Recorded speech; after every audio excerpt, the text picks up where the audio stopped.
Elon, none of this could have happened without you giving the British public access to the truth and giving us free speech and fighting for our free speech. So on behalf of Great Britain and the British public, we're incredibly grateful, Elon. You're most welcome. You're most welcome. And you may notice this T-shirt that I'm wearing is great British author George Orwell. What would Orwell think? I think that's generally a good way to look at these things. He would want freedom of speech. He would want the people to know what's real. He'd want the people to fight against government oppression and fight for the truth and fight for the future of Britain.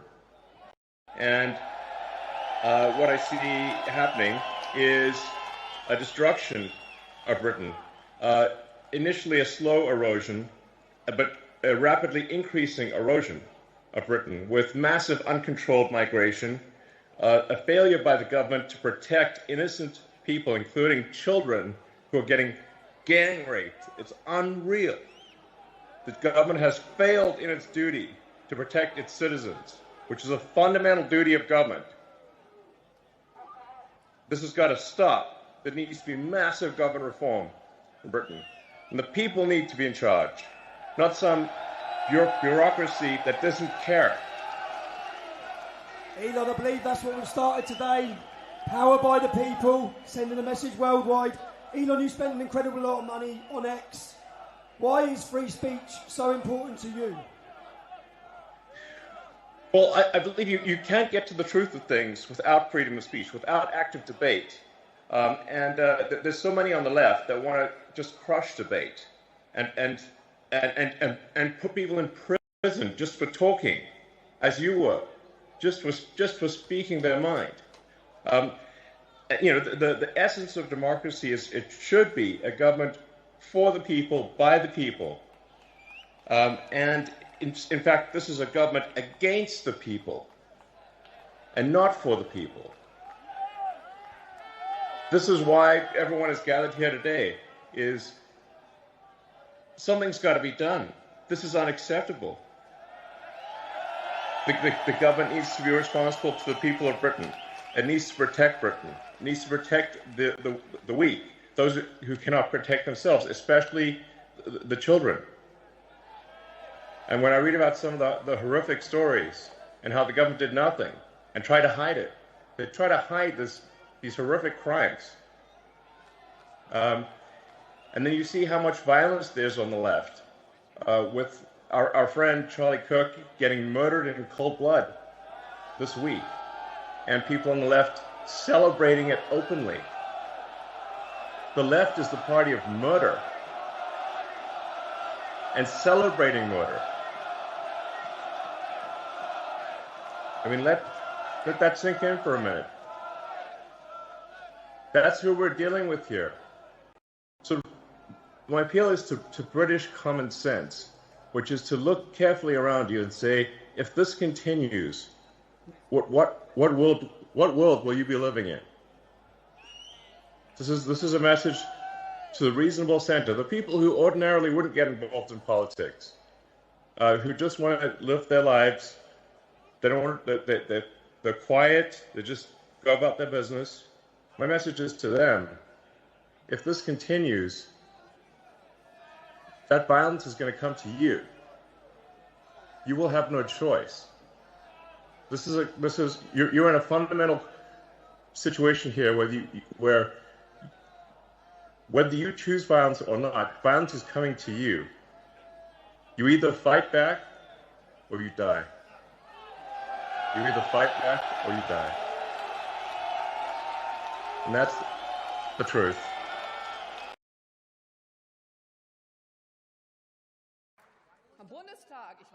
The refugees will pay their pensions later was one of the lies intended to whitewash CDU Chancellor Merkel's "We Can Do It" coup.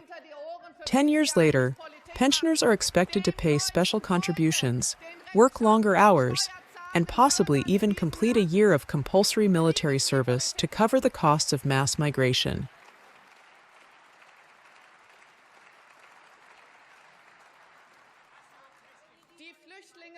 The contempt for the generation that built this country couldn't be more clearly expressed than you have here. The misuse of the education system as a repair shop for misguided migration policies has taken its toll in a dramatic decline in performance comparisons since 2015.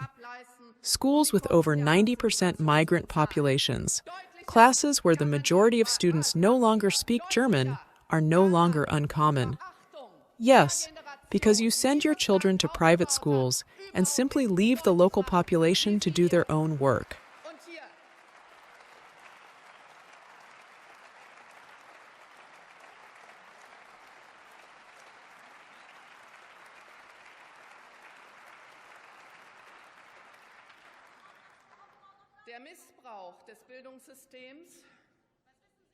If you send your children to school, you'll also know what's going on in this country. Providing education under these circumstances is becoming a challenge. They are responsible for raising a lost generation. But the influx continues, exacerbating the situation. Because your boastfully proclaimed migration turnaround is a cheap bluff. And we just heard that in the Chancellor's speech. Back to the numbers. In the first 4 months, just 700 people were turned back.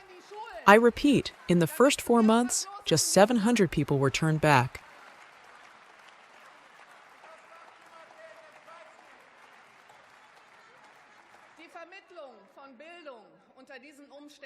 At the same time, 32,000 new asylum seekers arrived. The number of follow-up applications has skyrocketed. That's the truth. The number of follow-up applications has skyrocketed. And with regard to returns, further figures, with regard to returns under the Dublin procedure, nothing has improved since the change of government.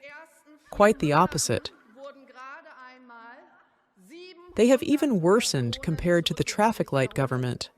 The Federal Minister of the Interior remains silent on the recently uncovered scandal of mass fraud in naturalization procedures involving forged language certificates and integration tests. Perhaps he will say something about it at some point.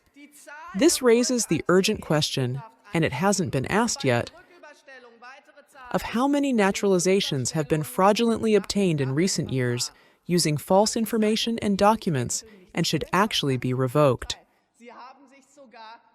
When practically every naturalization application in Germany's major cities is simply waved through, there can obviously be little talk of serious examination and application of the law.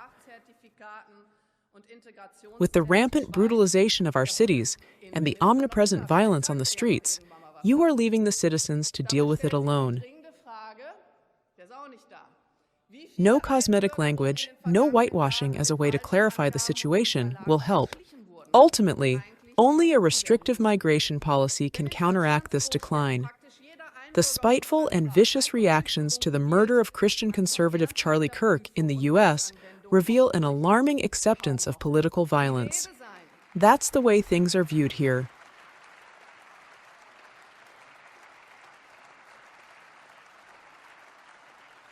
Europe is at risk, I think, of engaging in civilizational suicide. They are unable to, or unwilling, too many countries to control their borders. You see them starting to push back against that, and good, that's a good thing. You see them starting to limit the free speech of their own citizens, even as those citizens are protesting against things like the border invasion that got Donald Trump and a number of European leaders elected. So look, I want Europe to thrive. I want them to be an important ally. Part of that is going to be Europe respecting its own people, respecting its own sovereignty, and America can't do that job for them. If you have a country like Germany, where you have another few million immigrants come in from countries that are totally culturally incompatible with Germany, then it doesn't matter what I think about Europe. Germany will have killed itself. More and more immigrants that we can't take care of is coming every day. The violence is getting more and more. Hatred against the Swedes people are getting bigger and bigger.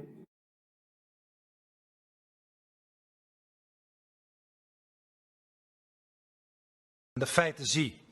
En feit is dat meer dan de helft van de verdachten in Nederland van alle misdrijven een migratieachtergrond heeft. Feit is dat van alle gedetineerden 2/3 2/3 een migratieachtergrond heeft. Feit is dat 66% van de gevallen van zakkenrollerij door niet-westerse allochtonen gebeurt. Feit is dat 60% van de straatroven door niet-westerse allochtonen gebeurt. Feit is dat 40% van de drugsmisdrijven door niet-westerse allochtonen gebeurt. Feit is dat 39% van alle geweldsmisdrijven in Nederland door niet-westerse allochtonen gebeurt. En feit is dat opnieuw 39% van alle vuurwapenmisdrijven door niet-westerse allochtonen plaatsvindt. En tenslotte, voorzitter, 46,5%, bijna de helft van onze gevangenissen zitten vol met mensen met niet-westerse allochtonen. So don't give us this rubbish about the need of educated immigration, as we heard yesterday. A day of celebration across France turned into a nightmare for dozens of mainly women attending the country's annual street music festival. The French Interior Ministry telling NBC News 145 people reported being pricked by needles in attacks and multiple assaults nationwide, 13 in Paris alone. The ISIS has sent a message, and they sent the message to the young Muslims in the country to go and attack you and myself, to go and attack any Christian gathering, to go and attack Jews and Christians, and because of Palestine and Gaza offenses. I mean, what the heck? Now here's another one. This is from the Express. I'm trying to get this to show on the screen here. This is from the Express. ISIS calls on UK young youth, Muslim youth, to attack Christian gathering in a horror plot, and it just goes on saying the same thing. So this is verified and it's true. Here's another one.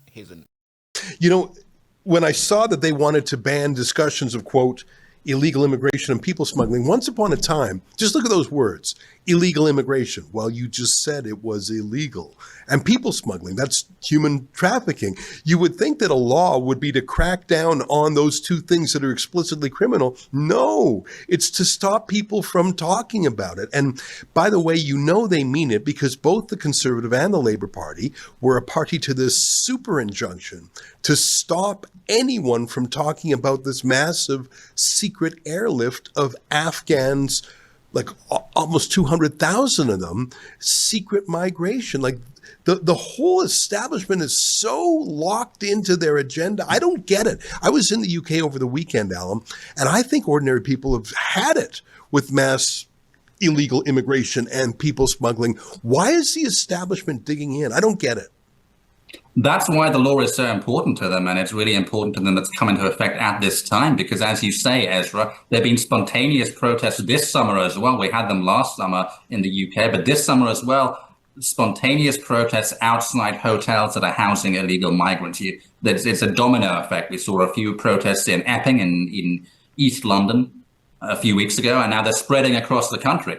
And how are they spreading across the country? They're spreading across the country because people are currently allowed to communicate on social media. They're allowed to communicate on Facebook, on WhatsApp, on X. And that's how people are finding out about these protests, finding other people who are going to them and organize.